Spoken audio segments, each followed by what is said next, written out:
They are just about to use composite bows here. This looks impressive. This demonstration. Go on, lads. Imagine it's darts. Darts are different to get kill things. Will they actually hit the shields? We hope so. Whoa!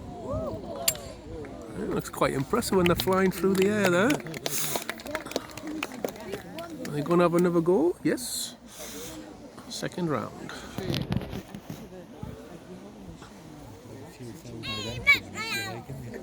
Oh, scary. Not more. And these were just the auxiliaries. Ooh. Imagine putting fire bolts on, fire arrows.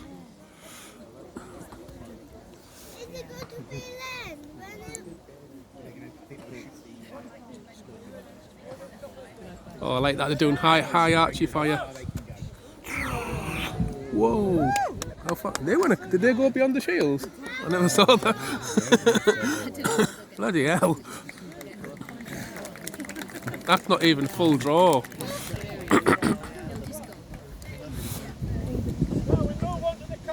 And now we're doing the scorpion, the piece de resistance.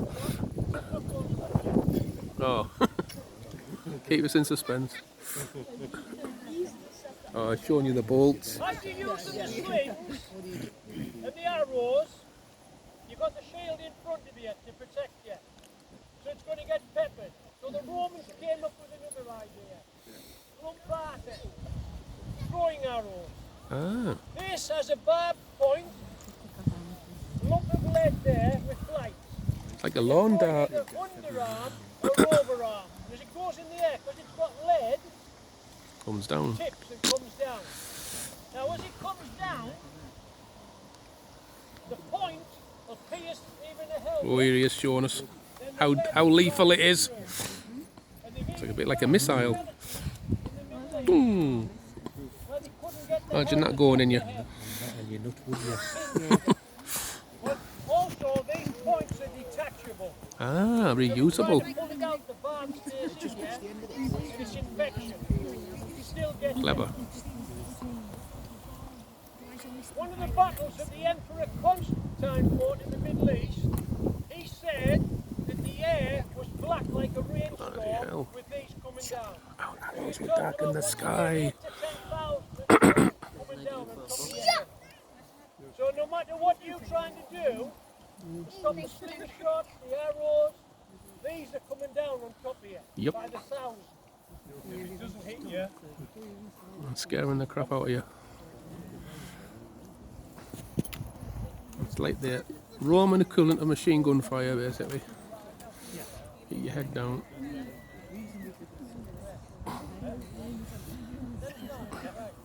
Oh, is he about to fire the scope, the lister now?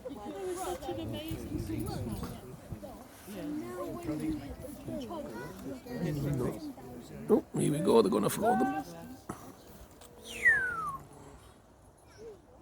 Dunk.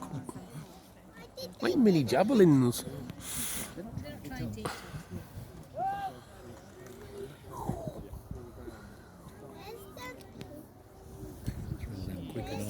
Aye.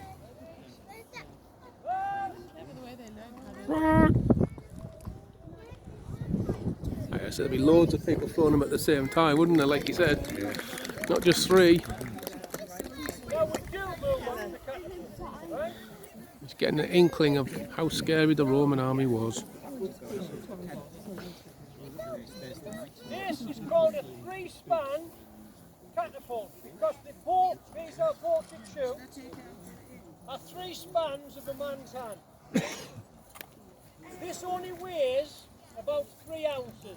Whoa. But Right. it makes no difference about the weight. It's that weapon. Yeah.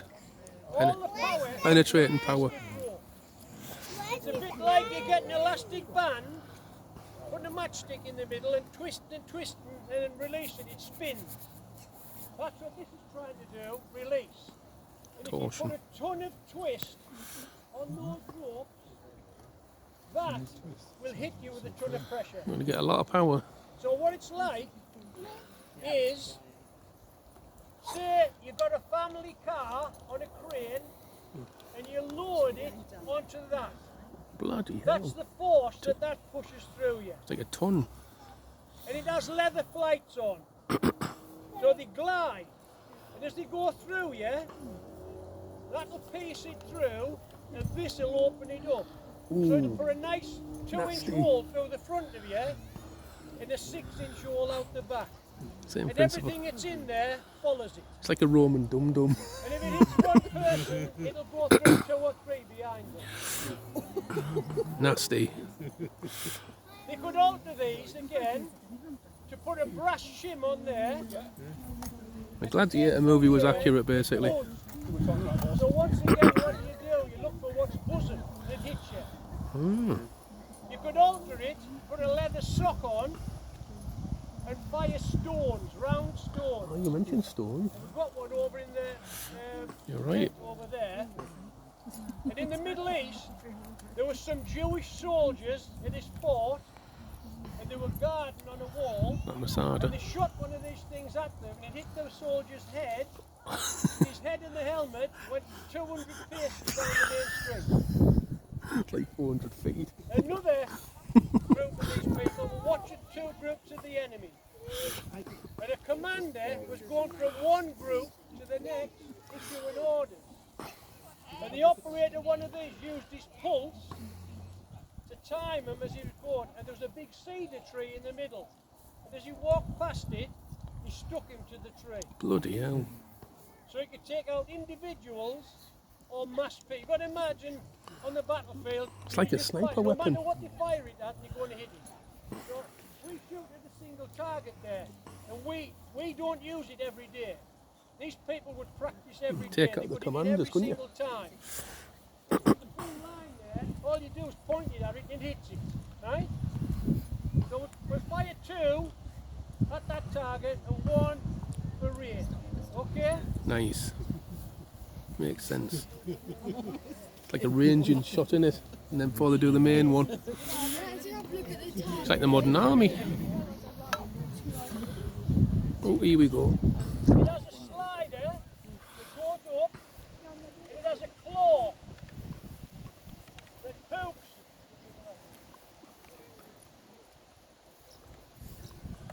It hooks onto the bowstring.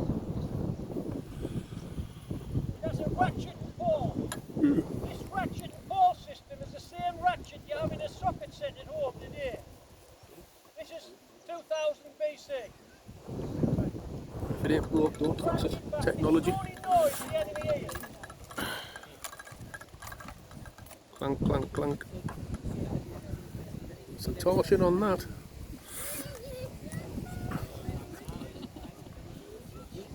Whoa! That's a shot! He could probably beat you at darts. Give you a run for your money. This guy's good. Was that an aimed shot? Did he actually aim?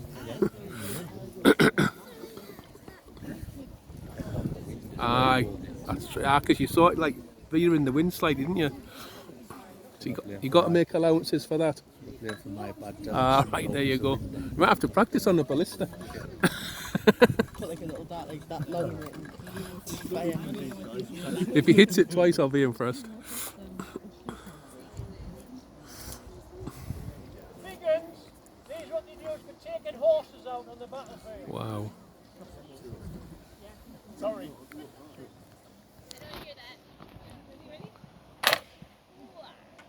Oh, near miss. It shows the range on him.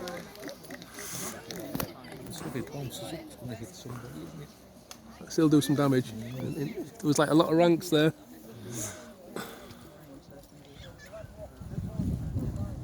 Obviously, they'd have more than one line, wouldn't they? Have like a battery of them.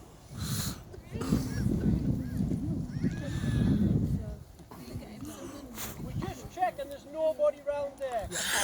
Right away, right before us. Hit like a random hiker. And we finished, and as we finished, a woman walked round there with a shopping bag.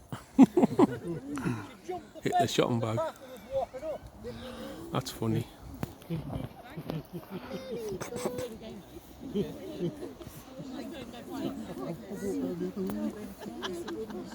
What a way to go to the hospital.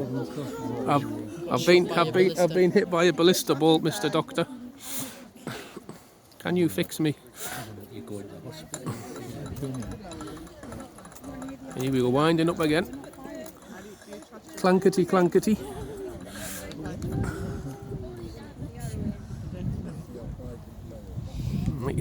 Let that guy get out of shot before they take the shot. What do you think? This is on quarter power. Whoa! That's pretty high. Imagine if they hit a bird in flight, that'd be funny.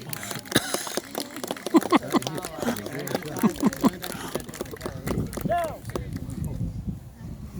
because this was an auxiliary port in the late period, Roman soldiers had to train every single day, 4 hours in the morning and 4 hours in the afternoon. That's a lot of work. 20 years. 20 years. The last 5 years, you were allowed to just do it on the morning, Ah, right? easy. After 20 years, you call what's called a veteran. Well, it displays some late period equipment here, and the Centurion and this group of men will explain to you what these men are wearing and how battle tactics. These sort of like auxiliaries coming in. The weapons they provided with. These people are my period, right? They're the same period that that house there was built. So these aren't your classic legionaries, these are your auxiliaries. You can tell. With the big shields. They look quite similar to Saxons. In some respects. Morning, ladies and gentlemen. You've already seen some marvellous demonstrations of Roman artillery and the glamorous Roman cavalry. We're now going to explain to you a bit about the actual backbone of the army, the Roman infantryman, the foot soldier. Now, The legionary. we're concentrating on the later Roman period of about the turn of the 5th century, about 400, 410 AD. That's when the The Romans were Romans leaving. were still within Britain at this time, and it's believed that they left in 410.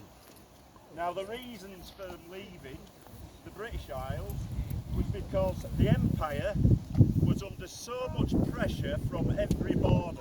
Yep. The army was no longer an army of offence, when hundreds of years ago the Romans were so used to invading other countries, attacking other armies. The whole tactics of the army had changed into an army of defence, because they'd reached the maximum, the limits of the borders, and it was all about keeping the other provinces out, keeping Yep. the invaders out, as opposed to going into those countries and invading them. So the actual tactics of the army changed and evolved considerably. And bearing in mind, we were in this country for over 300 years. Impressive So time. it, we're never going to stand still with the traditional legionary image that you get portrayed on the television. Now, there are various types of foot soldier. Here I am depicting what they term heavy infantry. Now, the heavy infantry was the backbone of the legion. He would be the man who stood in line, shield to shield, waiting for the onslaught shield wall. of the barbarians and the other armies, and in many cases another Roman army, because civil wars were rife during this period. Over a couple of 100 years, an army may go in on a campaign, get victory, and the troops would get a little bit too big for the boots. They'd think they were invincible, and they would raise their general to the purple. So basically, they would elect their general to be an emperor of Rome. Imperial Now, colours. not all generals were up for this, because basically, emperors didn't last very long. That's on true. many occasions, a couple of years, because you can bet your bottom dollar there'd be another army getting too big for its boots and raising their general. With a habit as of an getting emperor. murdered emperors. Hence all the civil wars. Now, because of the civil wars, there was a scarcity. I won't say a scarcity, but troopers were hard to come by. Recruitment was difficult. After Understandably. 212, an emperor named Caracalla actually made an edict that every person within the Roman Empire was a Roman citizen. Now, before this time, one of the ways of earning Roman citizenship, if you were from one of the provinces, was to join the auxiliaries. Join the army, not the specific legion, but the auxiliaries that the legions depended on. And earn a The cavalry citizenship. units, the archery units, the specialists. Now, Cannon a fodder. Roman citizen would join a legion for 25 years. Now, an auxiliary could join the legion for 15 years. And after that 15 years, he was granted Roman citizenship Fast-tracked and him. whatever bonuses that came with it. But however, once everyone became a citizen in 212, how were they going to continue recruiting yeah, for the that army? makes sense. What was the incentive? Money. Now, one of those was conscription, and every year landowners, as well as the taxes, the landowners would have to provide manpower for the army. The recruiters had come round, and he would have to provide some of his peasants to join the army. Like feudalism. Now, these landowners were quite savvy, and they weren't going to hand over their best workers, their fittest blokes, their